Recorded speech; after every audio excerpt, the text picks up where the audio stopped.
So the statue of Virgin Mary, we put it in a box, and I literally carried it. It was actually on the plane. It was a hand carry, and it was my hand carry. It wasn't funny. All right? Can we eat it now? Very sweet. I said, how dare you? I'm an actor. I'm not an extra. You know, how dare you give me this job? And I was so upset.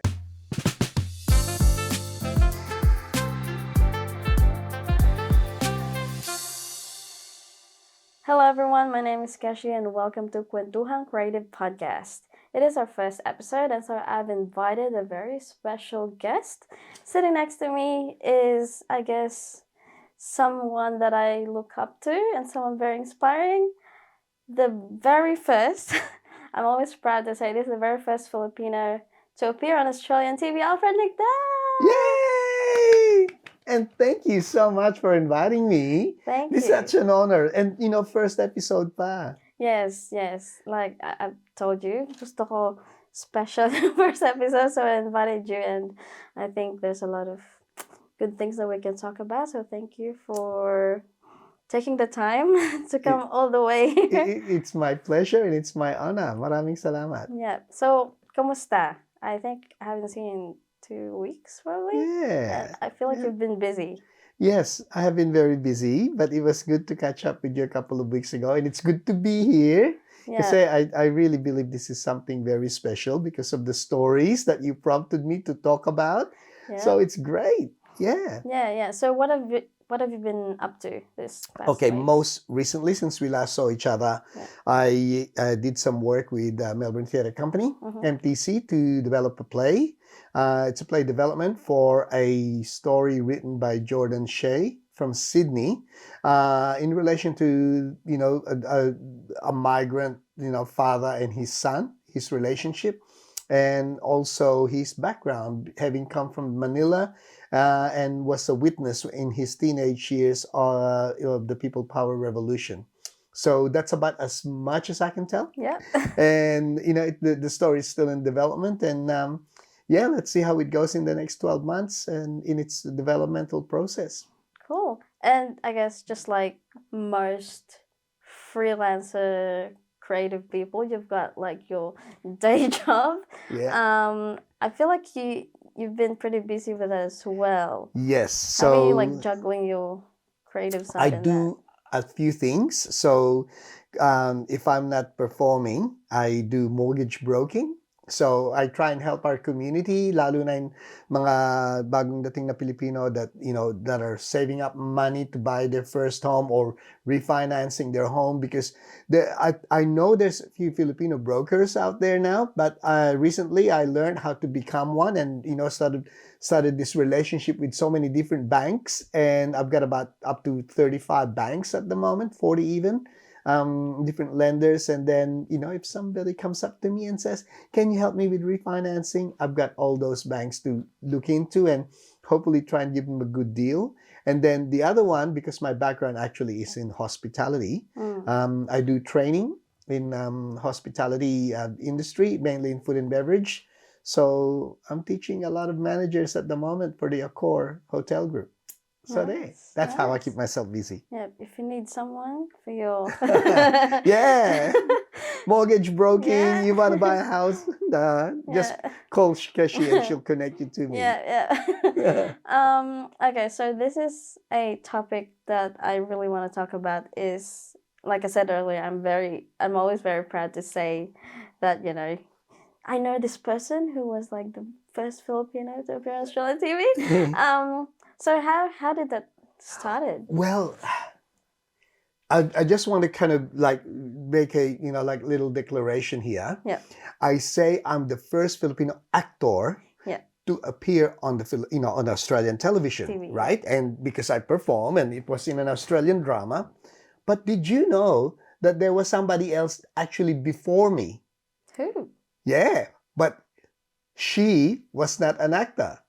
She was a singer, and she had a #1 hit in Australia. I think I know who you're talking about. Yeah, Pilita Corrales. Yes. Yeah. I think you were the one who told me about that, and I was very surprised because she's very popular in the Philippines. Yeah. I had no idea. Yeah, she became famous here first. It's a long story, but there's an Australian documentary called Love is in the Air. Okay. And the first episode, on the first 10 minutes of the episode, they talk about women in pop music. Yeah. And she is recognized as the first, like the first female pop, sensation in Australia from the Wow. Philippines. That's Yeah. so cool because And she's appeared in Australian television. yeah, because like growing up in the Philippines, she's an icon back Yeah. in the Philippines. She's known for like doing this, I Yep, think, all when that. she sings. And yeah, And look, when we arrived here all the way back in 1974, I think it was 1975, she did a cabaret show in here. And there was a restaurant in the far east of Melbourne towards the Dandenongs called the Swagman Restaurant. And it was like, so I want you to imagine this, like it was the 70s and there was a restaurant. It was Swagman Restaurant. It had buffet, right? And they had a cabaret. So they had a stage and it's almost like Vegas-like kind of vibe. And Pilita performed there. So this handful of Filipino families, like especially the newly arrived ones, they all went. And I think it was sold out, like it was amazing. And my parents took photos. And back in the day, this is before digital, obviously.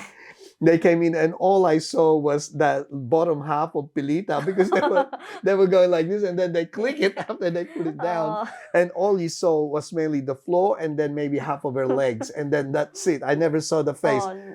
There was another one where she bends down like this. So you see half of her hair. Yeah. It was funny. I should look for that. Was she already like an artist in the Philippines when that happened? Okay. In fact, in the early 70s, I think she went back to the Philippines. So she was here in the 60s. And then she decided to go back home and, sort of be famous back home. Yeah. And I think, in the 60s. And then from there, she just evolved, she did her television shows. And I remember because I think it was in the early 70s that we were watching her television specials back then. So we knew who Pilita was. So, but I didn't know that she had a hit here until I saw that doco series from the ABC called Love is in the Air. So if you know it, look it up on YouTube. Maybe it's there now. Yeah, that's such a cool, interesting fact. Yeah. Like I really had no idea. Let's talk about you. Okay. Because I know that you've been creative since you're very young. So yeah, tell me about that. Okay, so I started in Manila. Ever since I was little, because in the Philippines, like especially growing up in the like I grew up in Sampaloc, in like in the heart of the city, and like people call it the Looban, it's like a little laneway, and it's quite dangerous. We're a stone throw away from Tondo, and like around the corner is the San Lazaro race course, which is now SM San Lazaro. Yeah. And there was a lot of trouble. So we lived in an apartment at the top, and there was this kind of like steel rail window, and I would stand there and I would watch the kids, and I would make up stories, and I pretended that I was watching a movie with all these people walking up and down the laneway, and like things that people do. And then when I was about 11 or 12 years old, I was a little bit of a troublesome kid. And my mother, every, school holidays, instead of roaming the streets, she decided, I think I was 12 or maybe 13 years of age. She decided that she will get me to do a course to learn how to do martial arts. And my uncle was a teacher in Aikido in Quiapo, right? So I learned how to do Aikido. Do you still know? A little bit. Here, let me do it here. So I did that at the age of 13. It was like a summer. So it's only about 3 weeks, 4 weeks, like sort of thing. And then the next summer, she said, now you're 14 years old, you're going to learn how to do typing. So she sent me to a school near Central Market because, we live in the area. Yeah. So I went to this summer school and I learned how to type. Mm-hmm. So that was good. And then the third year, I think I was 14, going on 15, I said, I want to have a choice. And then she said, okay, what is it that you want to do? Because she financed every summer. And I said, I want to learn how to do acting. And she said, no, you're not going to be an actor. I guess there's, there's no point in being an actor. Yeah. You all, Typical Filipino yeah, mom reasons. yeah, you can be you can do martial arts, you can be a Bruce Lee, you can be a typist, one day you'll be a secretary. And I was the only male student in that whole class. They were all Filipino females, and it was so intimidating because they were all so good at, I was still going like this and I get told off because it used all the fingers. Anyway, so she said, you'll finance it. And I go, okay. But I had no money because like I depend on her. So unlike Australia, you can get a part-time job. So this one, I couldn't get a part-time job. So I went looking on the paper and there was this little charity thing that they're doing. So PETA, Philippine Entertainment Theater, Association. Yeah. Probably. Yeah. And they were, they were doing a charity thing, a sub kind of project for summer with Estrella Alfon. Pangkat Sining, it was called, the name of the theater group. And she said, look, we're going to try and get as many volunteers to do this, and we're going to do a play at Paco Park. And I saw that, and it wasn't going to cost me anything. It was voluntary. So I went, and that's my first introduction to proper theater. And the whole beauty of the project was that a lot of the PETA actors volunteered to kind of participate and help these non-professional actors to act. And there was Bernardo. We became very good friends. And then there was an actor, like a supporting actor named Dante Balois. The thing is, Dante is also a radio voice actor for for the radio, and I think it's KBS. And he's he used to work with Nora Aunor in her in her radio show. And Nora's director was Mario O'Hara. And he's a very close friend of Mario. So, I ended up hanging out with him. And one day he took me to the studio in Quezon City. And, he would do, the voice actors would play the role of a kid. So they would put on a really, childish voice and everything. And Mario, Kuya Mario said, why don't you do it? Why don't you do the reading for it? Because I was 14. And I said, oh, I'll try it. And then I did. And then they said, you see, the others don't have to do it. They don't have to pretend. So you can do it. So that was my first paycheck. My first paycheck as a professional actor was in a Nora Aunor, and I got to make friends with Nora, with Yai. It was, when I was 14 years old. Wow. I could not tell my parents because they thought I was going to school, but I was actually wagging school, right? And so they thought I would go, and I used to go to Magsaysay High School, Roman Magsaysay High School in España. So I would sneak out in between classes and do that stuff, right? And I would make money, and I wouldn't tell my parents. And I did this because that was the same year that we were going to come to Australia. So I knew, I think it was early 1974, I knew that we were going to go to Australia. So I thought, what's the point of going to school? I'm hanging out with these people, and then, and one of their friends, obviously, with, Mario O'Hara was Lino Broca. So I got to meet him socially, and, I learned a lot, and they both gave me a lot of good tips along with Dante. And in fact, sadly, all three of them have passed away. Dante passed away a couple of years ago. I reconnected with him. So in the last 10 years, whenever I went back to Manila, I would catch up with Dante and, take him out for a meal, and, we'd tell old stories about what it's like, to be an actor in the Philippines. In fact, one of our friends, Mayen Estanero, worked with him quite a fair bit in Manila. So, he's a mutual friend of ours. So, that's it. And when I came in here, I just, I just wanted to pursue it. And in fact, they were the ones who said, when you go to Australia, don't, if you love theater, if you love performing arts that much, keep at it. And, my first one was a musical when I was in year 11 called West Side Story. Did I tell you that? Yeah, you told me so I did that, West Side Story. I got to sing and dance. And I played the role of Chino. And then I think at some point during that, performance, one of that night performances, somebody came up to us and said, oh, if you ever want to become professionals, just ring Crawford Productions one day, because they have a thing. But, but one thing leads to another, and, you end up doing other stuff and, continuing school. But I was not very good at school. I was 17 at the time, I think, and then it wasn't until a couple of years later I was 19. I was a 19-year-old growing up in St. Albans and long-term unemployed because I Yeah. was a school dropout, walang pinag-aralan, and I was looking for work. And I thought, a couple of years ago, this guy said that to ring up Crawford Productions. I went on the white pages Yeah. and I looked at Crawford Productions and I rang up casting and I said, I'm looking for a job as a part-time actor. You don't have to give me a full-time job, just a part-time actor. And they said, well, you got a funny accent. Where are you from? I said, the Philippines. And they said, where's that? And at the time, back in the 70s, nobody knew where the Philippines was. Yeah. Where in the map, because in Asia, below Japan. Yeah. Well, we've never heard of it, and I guess, oh, okay. And they said, look, Like, you're interesting. interesting enough, come and see us. And then from there, they said, oh, you're Asian, you speak English really well. And I Yeah. go, yeah, and we can understand you. How come you have a semi-American accent, So I made friends with them and then they put me on their books, the casting. So I didn't have an agent. And then a couple of weeks later, they gave me a job, to play a fisherman in a show called The Sullivans. Yep. So I came in. I told you this story already? Yep, you told me this story, and I want you to tell me this again, like how you told me before, because I love this story. Okay. So what happened was I get a call 2 weeks later. They said, oh, we want to invite you to play a little role in The Sullivans, And they said, oh, okay, just, it's a minor role and, like you're going to play a fisherman.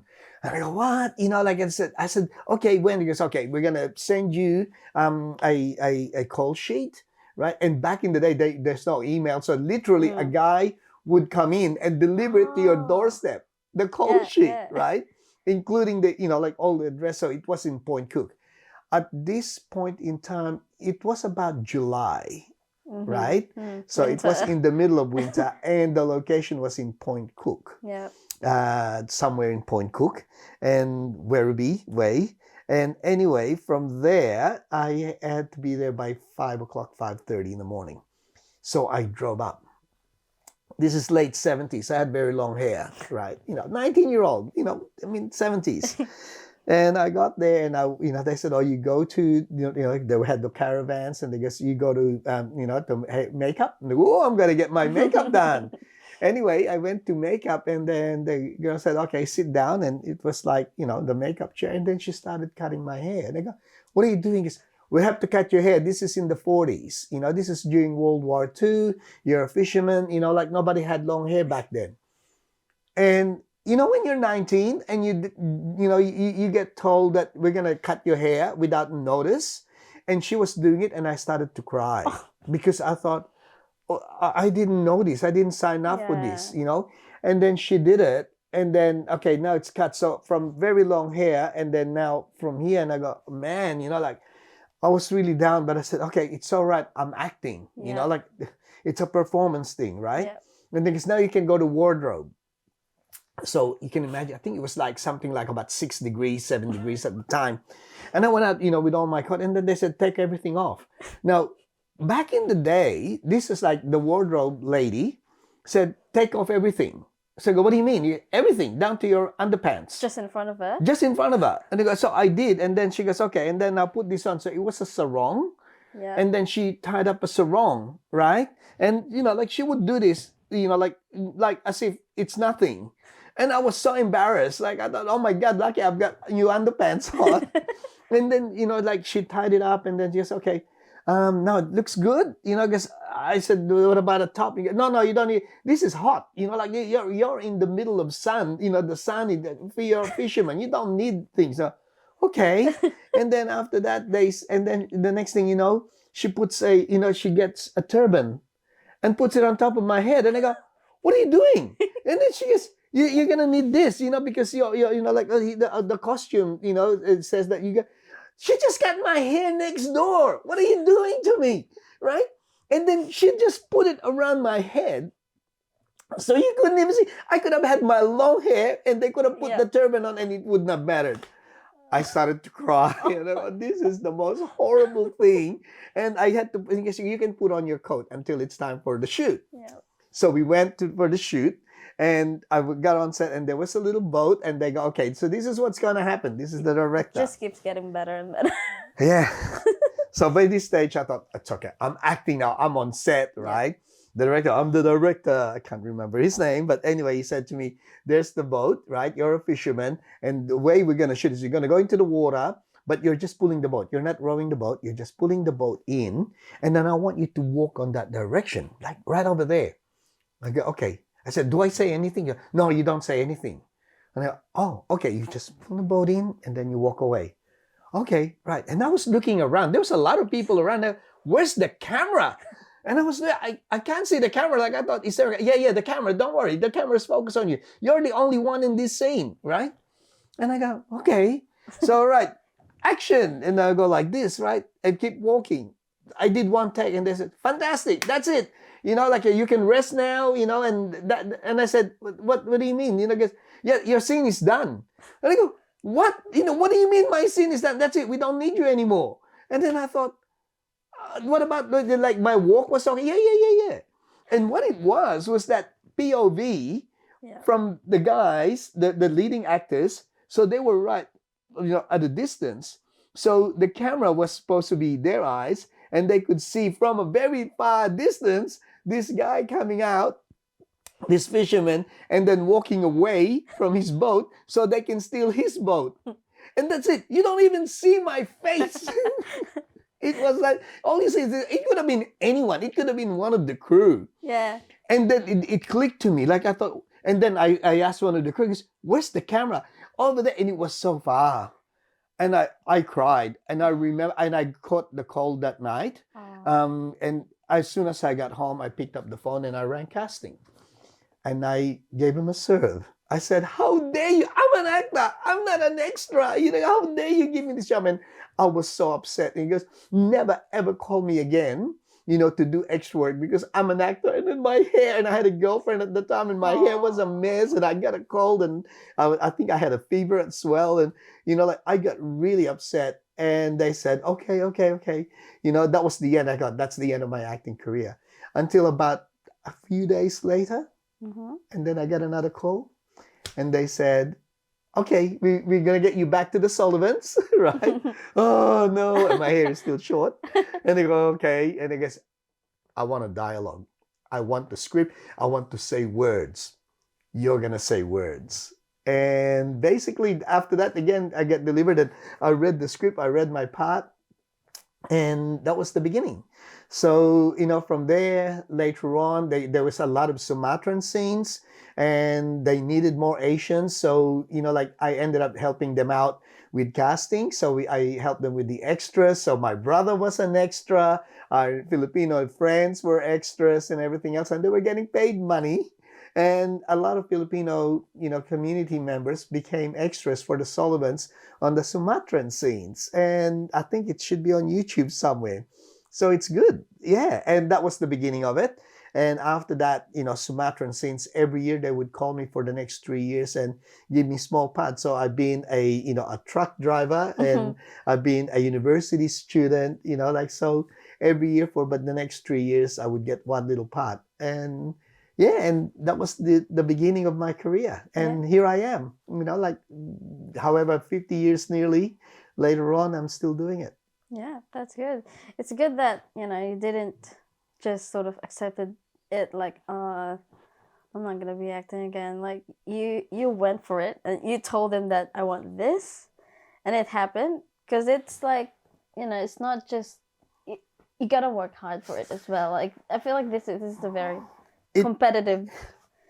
It wasn't like that at the time, though. It was more emotional for me. I think it, like, I always have this thing that, you know, life is a series of accidents, and it's what you make of that accident. And it just so happened that I made that phone call on that day, and just so happens that they were putting together a show where they will need people of color, and they couldn't find anyone because Australian television was all white, you know.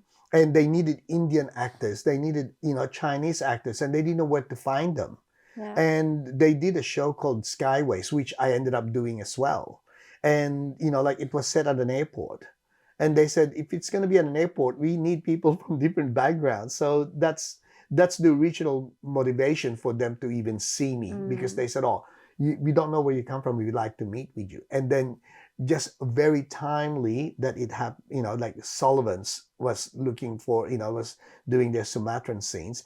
And then the fact that I was so upset with, with the fisherman scene, that I had the audacity to actually call them and they make a demand. So they obviously felt like, oh yeah, okay, we'll give him a go, because it could have been somebody else. Yeah. And then after that, I ended up, and like everything else that I've learned since then, you develop a working relationship with people. As long as they like you, they'll keep asking you back because they know they can rely on you, and that's basically what happened to me with the Sullivans. And to this day as well, I think. Yeah, that's very good, because I was just thinking for myself, I don't think I could do that. Like, especially, like, I don't think I could just do some cold calling and like, I want to be an actor. I want to be a director. Yeah. I want to direct your next Marvel film. Yeah. You should do that. You should do Maybe that. I should try. Yeah, you should try, because at least I want to do this, and you'll be surprised where it'll get you. I mean, what's the worst thing that could happen? They say, nah. Yeah. Okay, Sure. that's fine. I'll ring the other one, Yeah, and you just keep on going until you get there. that's true. So, yeah, and it's just sometimes being stupid helps. Or naive, not stupid, naive. Yeah. I was very naive at the time. Yeah. Yeah.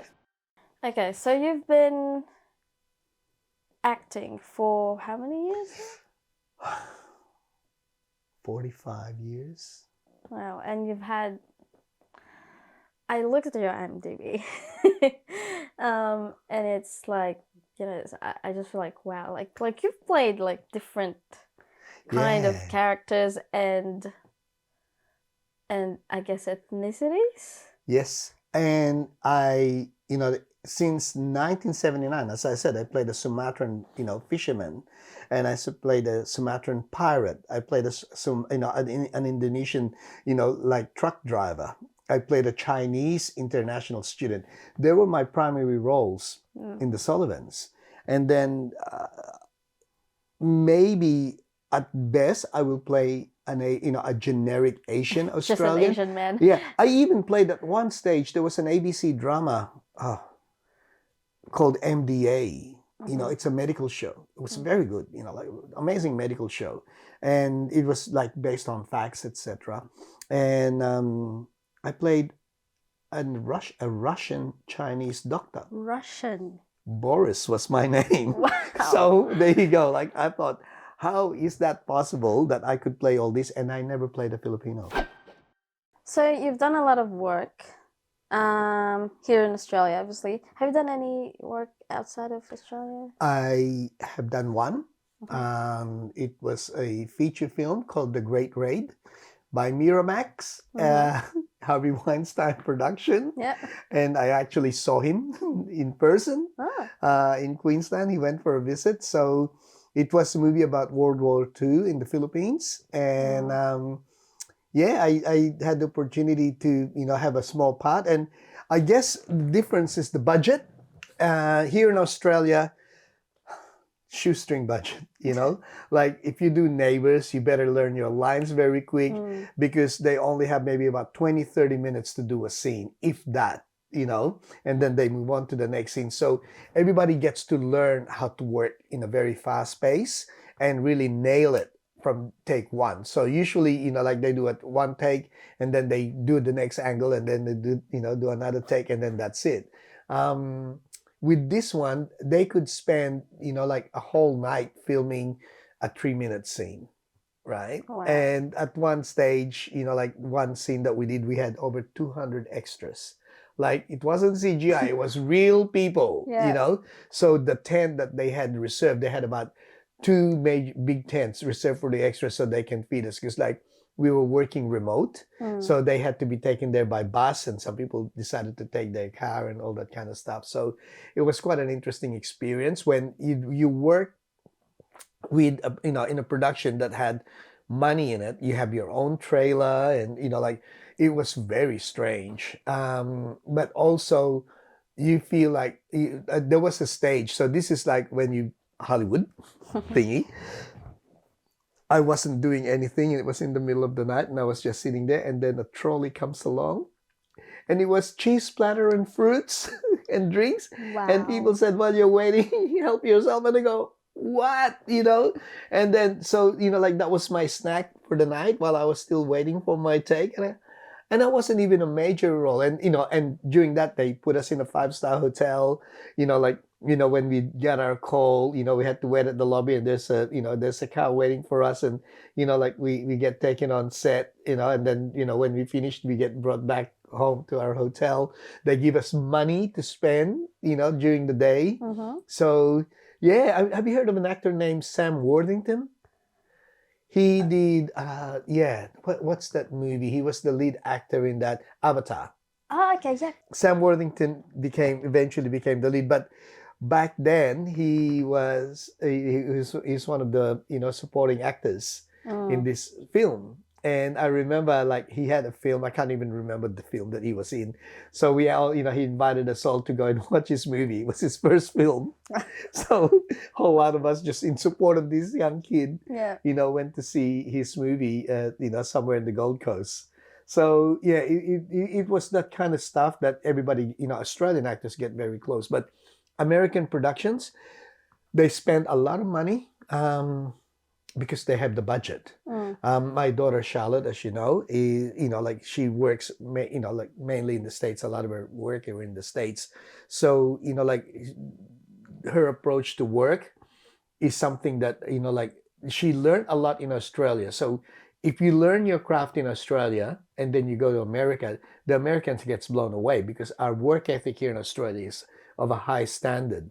Yeah. And we really need to be really quick in how we kind of adapt to the scene and the character and so forth. And because we learn, the neighbor's way and, like, the home and away kind of mindset, when you go there, you're still working at that pace, Yeah. but to them it's a lot slower, and they will take our time, So it's different. And because of that, they kind of think, wow, you're really committed to your craft, and they like that. But again, the main difference between the two is money. Having said that, we were talking earlier on about the current strike, the Yeah. WGA strike, and SAG. Uh, and what it is that the reason why this strike is happening is because, back in the day, when you did, like I did, the Great Raid, Mm-hmm. there's this thing called residual. And what that means is that if the Great Raid gets shown on a plane, gets shown at a cinema after a period of time, so they say, okay, like, we're going to pay you this much money, but after 6 months or whatever the contract is, it all depends on the contract. If we show it at a television, like as a Sunday night movie, you will get a residual. Yep. It could be $20. It could be $50. It doesn't matter, but you get one. If it gets shown at a country, in the Middle East or in Europe, you get a bit of residual. Could be $2, right? They did that to me on the Sullivans. The Sullivans got sold in the Middle East and in England, and I was receiving residual money. It wasn't a lot, $30, $50, a year, which isn't much. But if imagine yourself doing about 20 work over maybe, a period of 4 or 5 years, and that residual keeps on, coming in, it all adds up to the point that we, like, the Great Raid, for a good 5 years or more, I was getting $1,000 a year. Wow. Residual from that. And I was barely in it, and then in 2008, there was a negotiation in Hollywood with with the emergence of streaming television with Netflix. So they did a negotiation, and the negotiation is, we're going to get rid of residual. Mm. And what it is that we're going to pay you extra. We're going to pay an extra $300, right? But you'll forsake your residual unless it's something else, whatever other condition. So everybody said, yeah, okay, like, this is not a bad deal, I suppose. And this is about 2008. Yeah. And the thing is, over a period of time, in 2008, they did not realize that Netflix is going to blow up like it did. That there's going to be, the Paramount, there's going to be, like, sort of Binge and Stan and, all these other streaming services. So at the moment, as it stands, I've got at least no less than 5, television shows that's currently streaming on Netflix, Stan and Binge and all that kind of stuff, right? I'm not getting 1 cent from it. Hmm. And what this strike is about is on a couple of levels. Number one is the residual. They said we want the streaming services to be transparent. If you're making money out of us, we want to know that the money you make, if it came from my show, maybe I should get a little bit of the income from that show, because I deserve it. And Leia, Princess Leia, the character Princess Leia passed away, and then they just did a CGI, and then they did it, and okay, they get permission, but did the performer who passed away get money out of that? I think same. I'm not sure if it's exactly the same, but with the Flash, the new one. Spoiler alert if you haven't seen it yet. There was a scene where, because I think they're building this DC cinematic universe, and there was a scene where they're showing like the different timelines of DC EU, and so you can see the old Superman actors and like different Batman actors and the old people that's not here anymore, and you couldn't really consent and agree to, because they would probably have signed a contract to say that once you signed off on this, we own this material, right? And you could negotiate. I mean, all contracts are different, so maybe they are able to show that, probably, because the agreement was as such that they couldn't claim any financial benefit from it. So what this is, like what they're striking for is a standard contract, right? If you become, a more prominent actor and you're in a position to negotiate, you can ask for more, you can ask for, other conditions as well. But this one here is the AI and also the residual issue and also transparency. Like, I want to know how my show is going on Netflix. I want to know, like, how many people are watching it. So then I have a clue as to how much income it is generating. I think it's a great incentive for I mean, look, that's just on the surface. I don't know the intricacies of it. I'm not a member of SAG, but I like from what I have read, I think that's what's happening. But also what I think is even more important is that if that's happening in America, right, and they're fighting for it, we have the same deal here in Australia. We don't get any residuals. So maybe when they can pull that off, maybe the union here in Australia can do something similar. Wait, do you not get residuals in Australia? No. Okay, so that makes sense why I was a bit, like not very familiar with the... Yeah. So, I mean, I used to get it, ABC, all the work that I've done, but I can't even remember the last time I received one.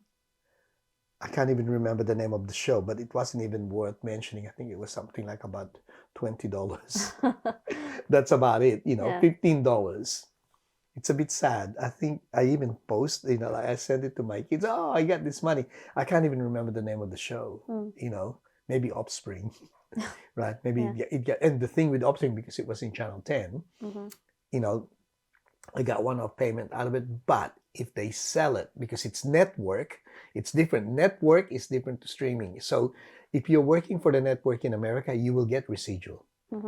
It's a different contract. It's the streaming. That's why, the fight is with the streaming service. Yeah. But the network television, they get residuals. So yeah, if you're gonna get a job. Interesting. Well, I hope they somehow meet halfway and agree soon, because it's really affecting a lot of people, and not just in America, but Australian actors as well who work in Hollywood. Exactly. And I think what's important is that it's art. It's our craft. We work hard at it, and like what happens is that we work all our lives to create something that people can relate to, and yet the people who benefits from it are the ones who produced it, etc. Somebody at the top who's sitting in his armchair. It's probably already earning a lot. Already earning millions of dollars. These are the CEOs that are on $50 million, $100 million a year salary.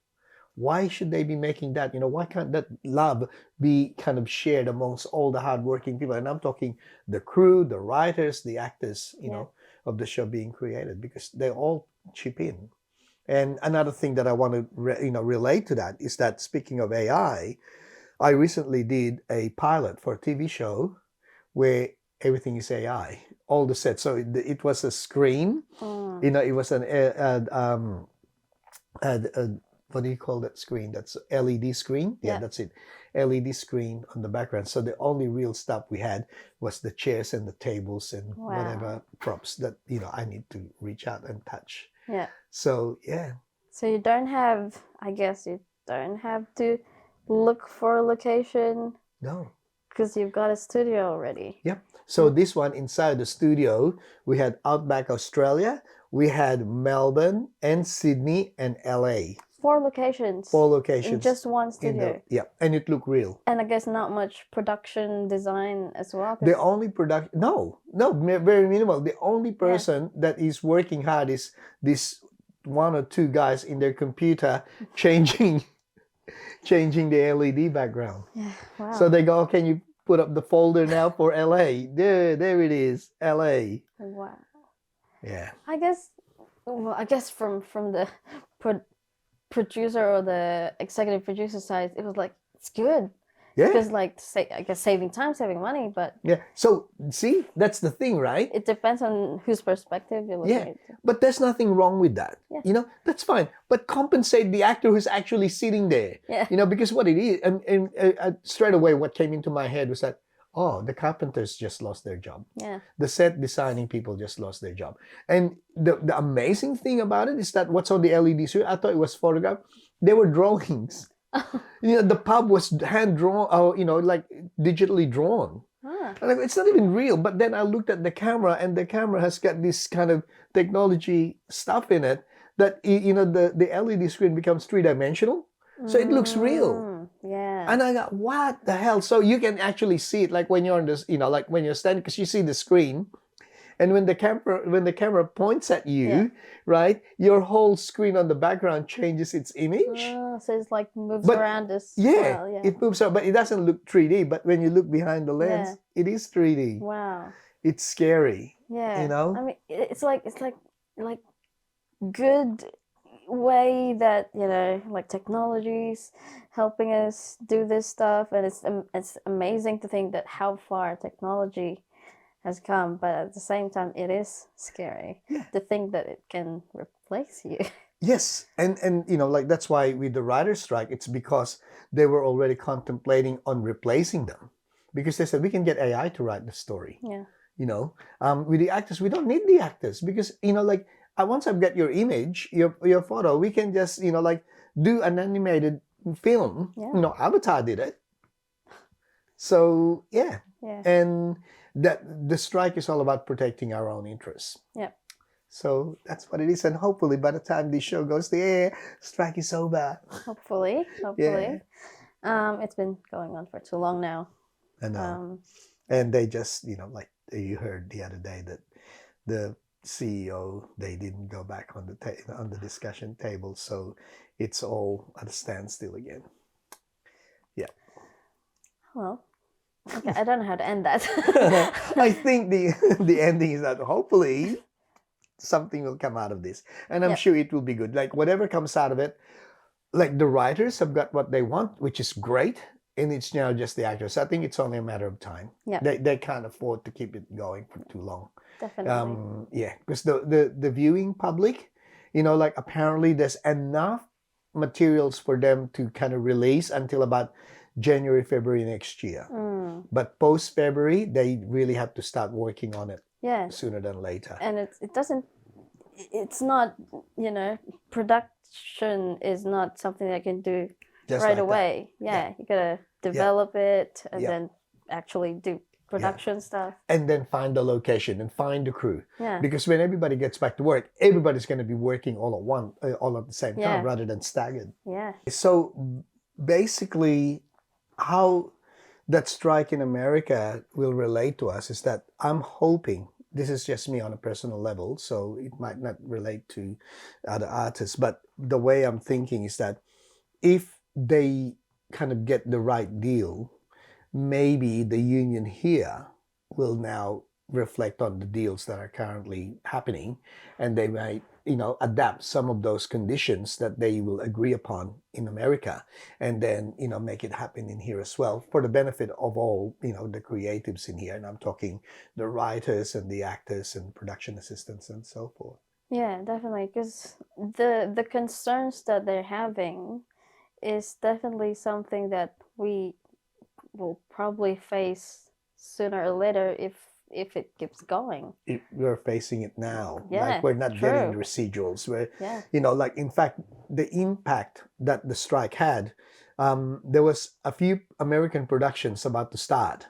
And one of the cases is that this bunch of crew, like, actors and everything else, who auditioned for it, they were gonna, looking forward to this massive, big production, American production at Docklands. And when the actors went on strike, it all got canceled. But those people, those crew, they already got told they're gonna start in 2 weeks. And then suddenly, when you get a job for 2 weeks, that's about a month worth of work, maybe, or more. Suddenly, they didn't have it. And there's no compensation for that. They Yeah. didn't get any compensation for it. That hurts. Yeah. And I guess for people who don't work in film and TV and not really familiar with us being freelancers, and you rely on that. Yeah, and it's scary that suddenly you just get told that you won't have work for this long, and it's your income. You're relying on it. Yeah. And we're forever hustling for work. Yeah. That's our life. Just doing the hustle of getting work. Yeah. And it's not easy. So yeah, let's hope that it happens. Yeah. So this is how we've, I guess, sort of become more closer because I met you through a project which I directed, and then after that, I think you've sort of invited me to join this Pangkat Sining group. Yes. So how did you started that group? Okay. I came up with the name Pangkat Sining based on the theater group that I first joined in 1974, which was created by Estrella Alfon, and through the auspice of PETA. And so she called her theater group Pangkat Sining, and I thought I'd like to kind of relive that. Yeah. Pangkat Sining is not a theater group, nothing like that. It's more like a collective. And what I decided to do is that, there's people like yourself, there's Rex, and there's Sheena, and all these young creatives emerging, Filipino-Australian emerging creatives, that I thought, wouldn't it be nice if they get to meet each other? And somehow we get connected through social media and through email, etc. And then maybe at some point we could do a project, either individually or, as a collective and so forth. There's really no purpose, no specific agenda for it, except for let's meet, when we can, like sometimes there'll be just the two of us meeting or three of us. Sometimes there'll be 8 or maybe 10 or maybe 20, but I don't expect anything more than that, because I think regardless of the people, like the number of people coming in, every meeting we had has been very, very productive so far. I think I find it very interesting, the discussion, and just getting to know each other. I think has been very good, and I'm hoping that going forward that would be create a momentum for us to create a collaborative production of some type. So in the back of my head, I'm always thinking that. Yeah. And in fact, I've got a couple that I don't want to mention, but there's one that that I'm really keen to talk about, and this thing is called the 50th anniversary of the Filipino tradesmen's arrival in Australia. So 2024 marks the 50th year since we first arrived in here through the assisted passage program by the then federal government of Gough Whitlam. What it is that yes, we've had nurses and other professionals, teachers arriving in Australia as migrants, but they were arriving in here mainly as single individuals and paying their own way to get to Australia. And in February of 1974, the then Prime Minister Gough Whitlam went to visit the Philippines. And, with Marcos, he said, listen, we have a skills shortage in Australia. So how about like we open the doors to the Philippines and we get, like 500 or so Filipino skilled workers to come to Australia with their family. And, like with that, we will pay for their airfare, which is unheard of. Even to this day, it's unheard of. We will pay for their accommodation for up to a year, at a migrant hostel. And number two, we'll pay for their meals as well. That's a very good deal. Yeah, and we applied, and a lot of Filipinos applied, and like a lot of us arrived in here, and those people are now in their mid to late 80s. Quite a few of them have since passed away. And next year being the 50th anniversary, I think it's only right that we pay tribute to those men and their families. I'd like to hear stories of, families who arrived here at that point in time, and through people like yourself and members of the Pangkat Sining group.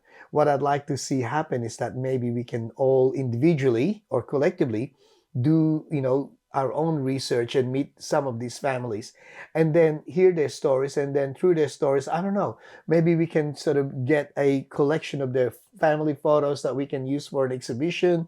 We can write a story, a short film, or even a feature film that we can apply, like the anniversary doesn't happen until October of 2024. So we've got a good year to do this. And from there, even create a play, create a music presentation. And one of my biggest dream is for me to do a collaborative effort with some of our senior, members of our community, and then maybe do a big celebration next year. I don't know, some kind of a dinner dance or something, and invite, like whoever we can, like find, like the OG, I call it, the OG, tradesmen and their family. And just recognize them for, what they have done to our community. Because I think it's one of those things that a lot of you, and I was quite surprised when we had our meeting, that you folks didn't know about that, and I think it's very important that those stories are told because, the ABC, SBS aren't going to say it, like let alone Channel 9 or Channel 7 or Channel 10. We have to do it ourselves. Yeah, and if we do it ourselves, I'd like, my big picture plan is to have an archive of our stories somewhere online, like sort of, and wouldn't it be good if we have a series of 5-10 minute short reels, interviews with some of those people? Everyone's story matters, but unless we document it, it gets lost, through history. So that's my dream for my next project. Well, this sounds like a very good project. I would like to be involved with it. I'd love for you to be involved in it. And everybody else. Yeah. Because it's not just about the story of the past. It relates to the future and how the trades or skilled people have been coming here since then. Because my dad is a skilled worker and he got a job here through his skills. And although, our accommodation or meals wasn't paid, I think we were, one of the lucky ones who got all of our visas approved altogether. And who knows, maybe hopefully it'll be better for other skilled workers who could move here in the future. And I think you're absolutely right. That is happening now. The recent visit by, Prime Minister Albanese to the Philippines and his meeting with President Marcos, they, you're probably aware of this, they've come to an agreement that, like Filipinos can come here as a visitor for up to a year and have a working visa, and vice versa. Australians can go to the Philippines and stay there for up to a year and work there. Yeah.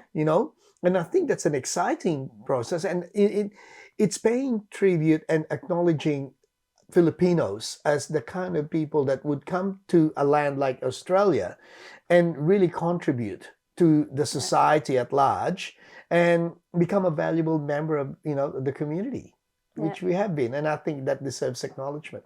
Definitely. So, what was your impression of Australia? So basically, all the reference we had as a family about Australia are the brochures that they gave us. So, like they had the Manly Beach in Sydney and, the Harbour Bridge photos. And then, like the women were wearing bikinis and the men were wearing their bathers. So we thought it can't be cold, right? Because they were, like hardly wearing anything. And then, like in Melbourne, they had, Ballarat, Sovereign Hill. And we thought, wow, like they've got cowboys in Melbourne. So in my image of Melbourne was like Marlboro, the cigarette, right? With a man and his horse, like, the snowy mountains and all that kind of stuff. And that was my impression. And I thought, yeah, Melbourne's going to be cold. Melbourne is not like Sydney.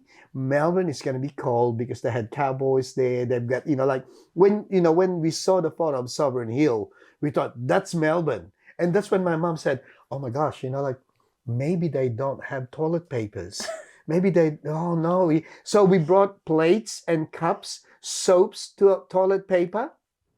We brought with us, and because my parents weren't sure whether there's going to be churches or not, so we brought Jesus Christ, and at the Nazareth, and then we had the Virgin Mary. So the statue of Virgin Mary, we put it in a box, and then wrap it up with like tapes, and I literally carried it. It was actually on the plane. It was a hand carry, and it was Oh my my hand God. carry. It wasn't funny. All right. It was funny. Because I had to carry it, and it was like I had to protect it with my life, And I still remember when we came out. Firstly, we stayed a day in Sydney at the Villawood Hostel, and at that time, like we had that, wow, like Australia is so clean, like the air is so clean. But Sydney wasn't so bad. The temperature was a little bit warm. So we thought, it was just refreshing. And then later in that afternoon, we had to get into we had to hop on a plane again. And then we arrived in Melbourne about 8:00, 8:30 at night. It was October. It was October the 9th. So we just turned 49 years last week. And when we, like how you come out. So we got there and they had, the customs people, and then they escort you because you're migrants. Yeah. They said, oh, these guys don't know what they're doing. So don't worry, we get your cab. So they got us a cab, and the cab was going to take us to our hostel in Maribyrnong. We got out, and as soon as the airport door opened, that cold air just went into. Do you remember that? No? No. You don't. I still remember that cold air came in. And in the Philippines, you only feel that when you go inside a building, the door opens and you feel the air conditioning. Yeah. You know yeah, what yeah, that's yeah. like, right? It's like when you enter a shopping mall or something. Yeah. This one was the opposite. It was warm inside the airport, and then the door opened. It's the other way. And I remember looking at my siblings and we go, oh my God, what have we gotten ourselves into? This is cold ass. And, by this stage, it was 8:30, 9:00 at night. And then we got into a cab and it was raining. So you could just imagine an October night, raining, right? And we went from Tullamarine and then via Moonee Ponds. And I remember seeing Moonee Ponds and it was raining and there was no one on the streets. Oh. Buckle Street, there was no one there. Mount Alexander Road. And I go, there's no one here. And in my head, I go, I'm glad that we brought the toilet paper. I'm glad we brought the plates, because we had nothing with us. And then next thing you know, we got into the hostel, and then the manager came in and he got us the trolley. We put everything on the trolley, and then he took us to our flat where, we were going to stay. And we got there, and then he opened it up inside, and they had the heater on. They had blankets for us. They had, like plates and everything, but, no kitchen. And I thought, oh, there's no kitchen. Oh, we provide you with the food. So they supplied us with the food in our dining hall. So we get free breakfast, lunch, and dinner at the dining hall. And yeah, as long as we don't cook inside our unit.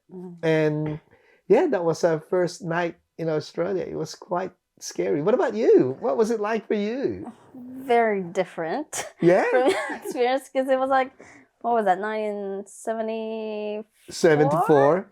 I first came to Australia in 2012, I think. Oh, God.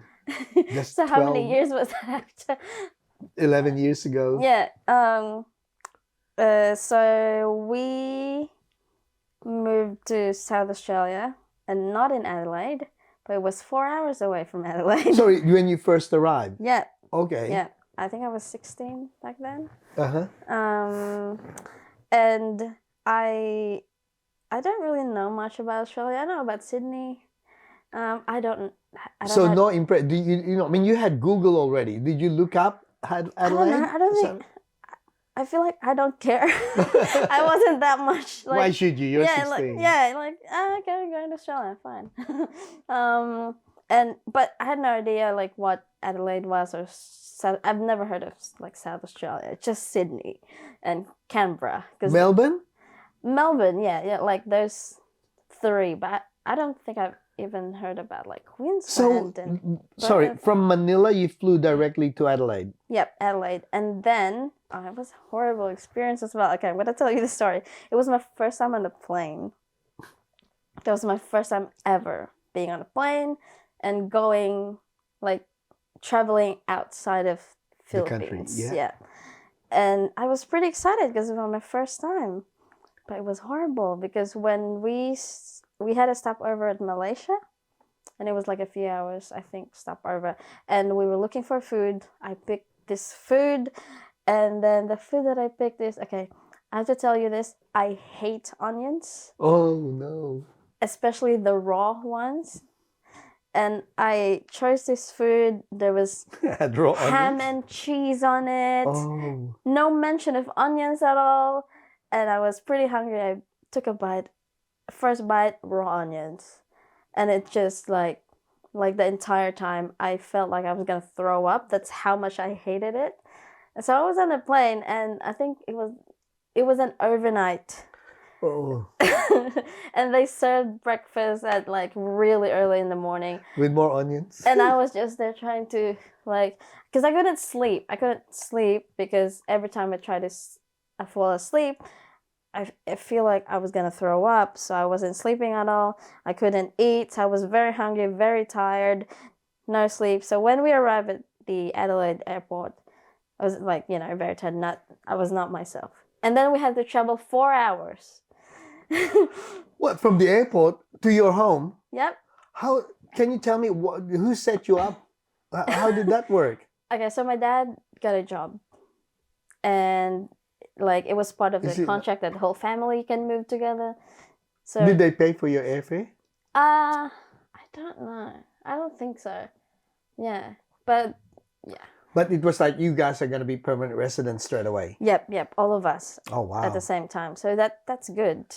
From what I've heard from Yeah, other yeah, people. yeah. It's so hard, especially 2000s. Yeah. And yeah, go on. So we traveled for 4 hours, and I think it was my dad's boss who was driving us. And they were even like, "Oh, do you want to stop by at Macca's, get some chips?" And normally I would be happy about it, but I was like, "Oh, I can't eat." Yeah. Yeah, I think I just slept through the entire Oh travel my all the way. It was in Port Augusta. And Oh no. Yeah. I think it was a pretty popular place for. Very remote. Yeah, very remote.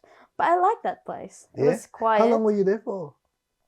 I think we only went there for a month, for like a couple of times, and then the third time that we went there, that's when we started staying permanently, because I was still studying in the Philippines back then. Sorry, that's your first time. Then you went back home. Yeah, we just stayed for a month and then went back to Australia. And then next year we did the same thing. And then I think 2015 Wow. when we started staying permanently. Yeah. So that was just like 7 years ago. Yeah. That's amazing. Yeah. Okay, and then how did you end up in Melbourne? My dad again. It's all his fault, isn't it? He's the main reason. But it's a good reason. Because we were like 4 hours away from the city back then, and now we're an hour away Yeah. from the city. So it was very different. But yeah, Port Augusta was like really quiet, really small town. But there's a small community of Filipinos, so that was good for us and I guess my parents. I don't really. I just want to ask you because this is interesting. But what Filipino? I told you I brought Virgin Mary, brought plates, cups, saucers, toilet paper, toothpaste. what did you guys bring that's kind of unusual now when you look back? I don't think, probably just personal stuff. Jeez, it's not nice. Just personal stuff. And what? They're the sophisticated one. Yeah. And you know what's good? What happened? Even in the 90s, we brought everything. Yeah. Why though? We brought Because- we brought like 2 giant boxes with our luggage. Yeah. This See?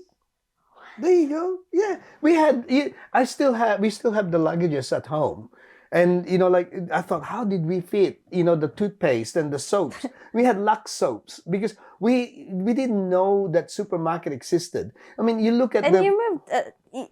You stayed at like where Maribyrnong? Yeah, Footscray? Maribyrnong, yeah. That's very close to the I know. city. But the thing is, don't forget our point of reference for Melbourne Mhm. was Sovereign Hill.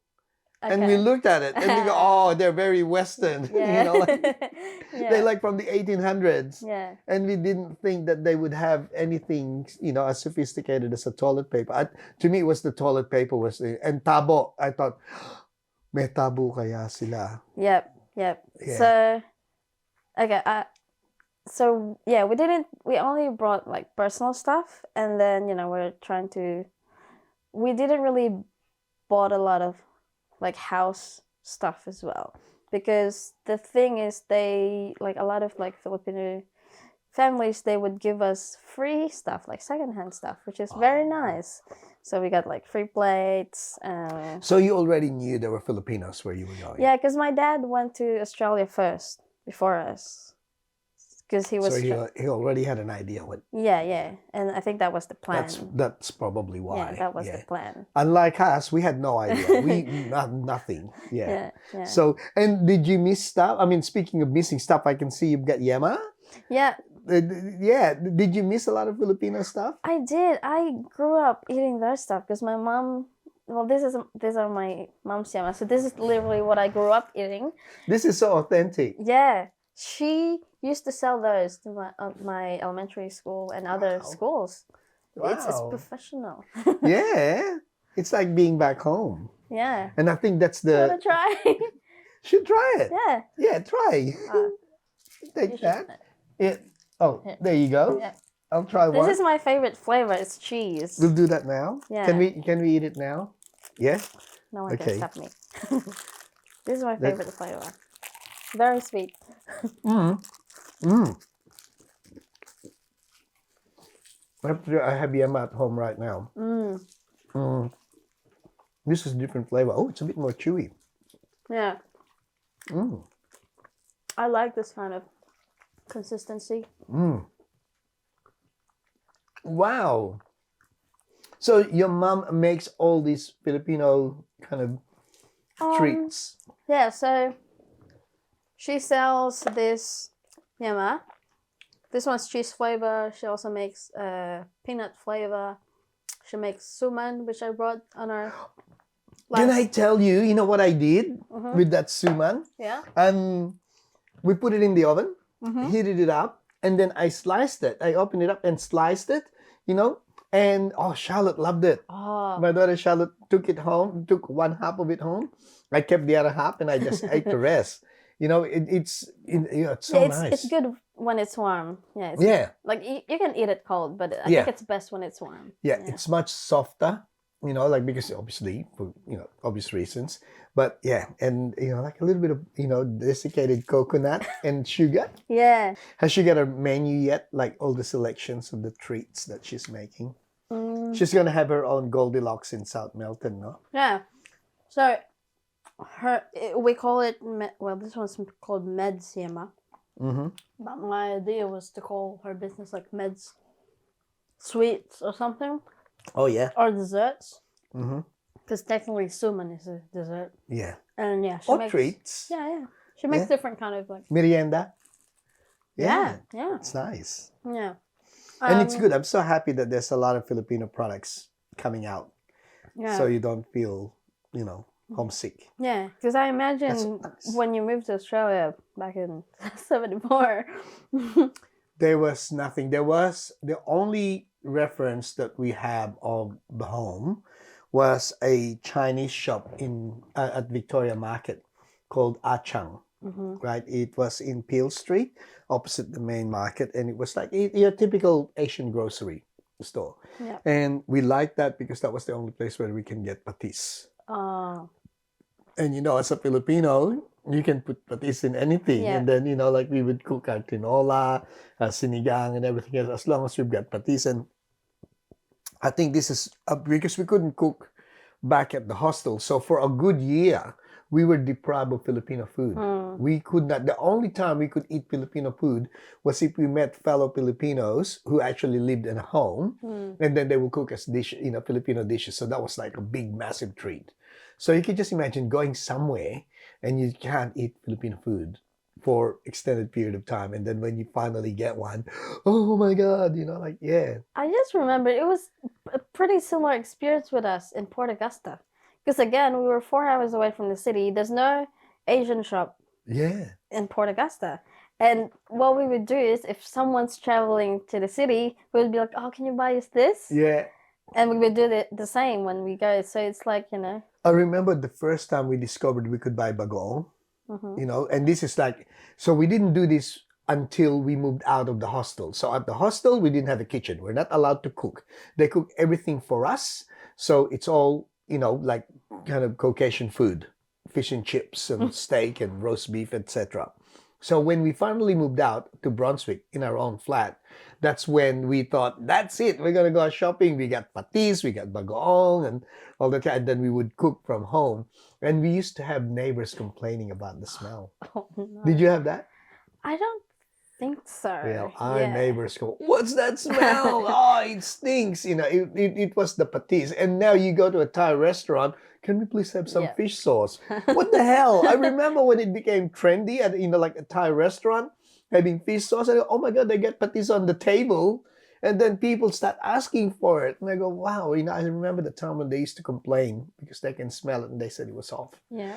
Anyway, yeah. So we're more sophisticated now. Yep. Yeah. And there's a lot of like Asian groceries now. Mm. And even Filipino restaurants. Yes, and I think that's what's so exciting now. I think post-pandemic, suddenly all these Filipino restaurants, cafes started to emerge, and without naming names, it's amazing how you can go down Melton Way and there's places, Werribee.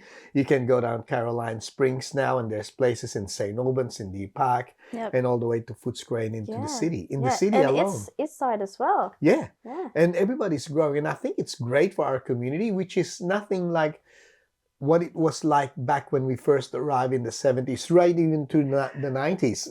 Oh man, you just reminded me of some stuff. When we came here, we stayed in St. Albans in the 90s. Oh, yeah. There was one Asian shop at Alfred Street, All right. and it was Chinese. They said it was Chinese. Everyone knew it was like that. There was one Asian shop in 1990, and there was one Filipino store. It was in the Alvin Bain area. Yeah. One Filipino store. That was Ligaya. No, not Ligaya. Jocelyn's. Yeah. She was the first one to have a shop. And it was like she would cook food, yung mga ulam, no? And then like a little grocery. I think she eventually the Tambayan, then she created in Cairnley Kabayan, which is now Tambayan. But yeah, she progressed from there from St. Albans to to Cairnley. Oh, we also used to rent VHS movies. Yeah, with her, a Filipino movie, yeah? Yes, so you can rent Filipino movies. So it's like the typical Filipino sari store where you can buy everything. Yeah. And, yeah. And but there was only the one, but now you've got multiple shops. Yeah. I think it's exciting, and that it's even more exciting to know that we're supporting each other, because back where like in the day, like mga Filipino, they kind of just do chismis, and they will not support. They would kind of bring you down instead of lift you up. But I think it's a different narrative now. I think a lot of the Filipino entrepreneurs now are very supportive of each other, which is very exciting. Yeah. That's why things like this is exciting, because no doubt, pagka na-discover nila yan, and people will go and get it because it's nice. Yeah. It's very kind of reminds you of home. Yeah, definitely. Yeah. I remember Al telling me last time I saw him at Pangkat Sining, he was like, next time we have a Pangkat Sining meetup, let me know because he's gonna order the suman. Oh, really? For his mom. Yeah. Yeah, because apparently she misses like Filipino food, so My I was like, God. I'll definitely. So is that what your mom does now? She takes orders. Yeah. So I think what she does is she's gonna set a date that she's gonna cook something and she'll message, family, friends and stuff. Would you like to order Has she got a something? Facebook page? No, not yet. It's Okay, just- maybe that's a good start. And Maybe. yeah. Yeah, And then she'll have true. the menu and then people can just pick and stuff. Yeah, because I think that's what a lot of Filipino restaurants started with. Yeah. Yeah. Starting from home Yeah. and then, move on from there. Yeah, true. Oh, so exciting. Yeah. I was gonna say, I don't think I've told you this before, but this podcast was inspired by Pangkat Sining. Oh. Yeah. Oh. Because, I really enjoyed the kind of conversations that we've had during, our meetings. I've met a lot of interesting people, learned a lot, and yeah, I thought, why not? We should probably record this conversation and share this because it's very valuable. And I would love for us to go, at my place and then have all Yeah. these set up and then maybe have 3 or 4 people in the room and then just have these casual conversations because I think it's quite Yeah. good. I'm yeah, learning a lot. it could be the next Pangkat Sining Yeah. project. Yeah. Yeah. So as someone who's been working in the industry for quite a long time, is there any advice that you could give to Filipinos or Filipino Australians in the creative field who are trying to do creative stuff as well? Yeah. Good question. I'd like to kind of look at it from how I started in this industry. I was afraid that, my parents were really not supportive. They did not want me to be in the performing arts because they were afraid. It's not their fault. They just felt like there's no future in it. But the thing is, my daughter said it. And I thought, I don't want to do what my parents did to me to my own daughter because it was very hard for me. Yeah. So when my daughter said I'm going to go into performing arts at the age of 4 and she was going to become a musician, a singer-songwriter, how could I say no? And she kept working hard at it. And then when she turned 19, 20, she then decided, I think I'm going to become an actress. And I go for it. Plan B, be an actress. And it was a hard slog. I'm not telling people that if you do it, it will happen. It may not happen. And it's taken her a good, 8 years, nearly over 10 years for her to get where she is today. If you don't have any plan B, if you say, this is all I'm going to do, and if it fails, too bad, I'll just keep on doing it. I've got no plan B. Maybe there's a chance that you will succeed, because, using my own daughter, and she inspires me a lot, she's got no plan B. She said, this is it. If I don't succeed in this, well, I don't know what else to do. I never thought about anything else in life except this. So, and I'm sure there's a few of us, a few people like yourself who are creatives that thinks that, and then parents say to you, have a plan B, be a nurse, right? And then you can go back to it. But yeah. I just thought of a story. I don't think I will ever be a nurse because I'm scared of blood and needles. But I remember when I changed my course because I was a business student, and then it's a very long story. I don't think we have time for that. But when I told my parents, this is pretty early when I'm still maybe first year of me doing film and TV, and then there was times when, because I had a attachment role for an ABC TV series, so I was working there. So while you were doing business? No, I don't have a business yet. Oh, yeah. I've stopped my business course okay. and went to study film TV, and then after that, I was attached to a TV series. So I was in the camera department, and I would work like 10 hours a day. I was very tired. It was winter. I was walking around a lot, carrying 15 kilograms of shop bags.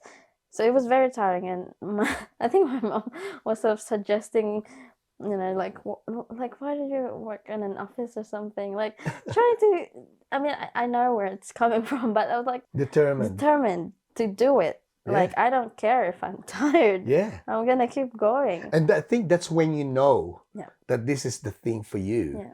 Yeah. And you know, another piece of advice as well is that once you've made that decision, the next step is, okay, now I need to learn how to hustle. Yeah.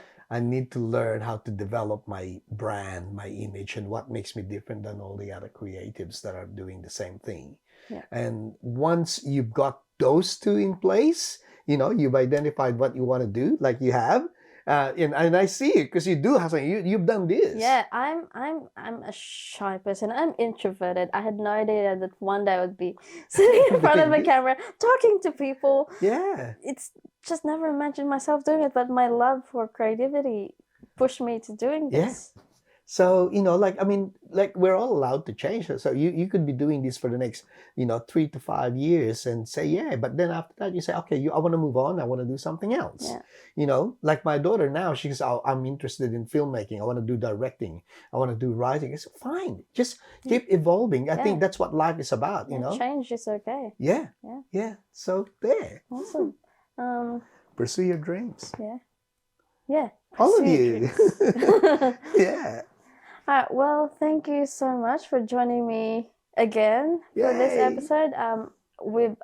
I think I've learned a lot. Like, I know I've heard some of the stories that you told, but I've learned like new things, and I hope you've learned some new things from me as well.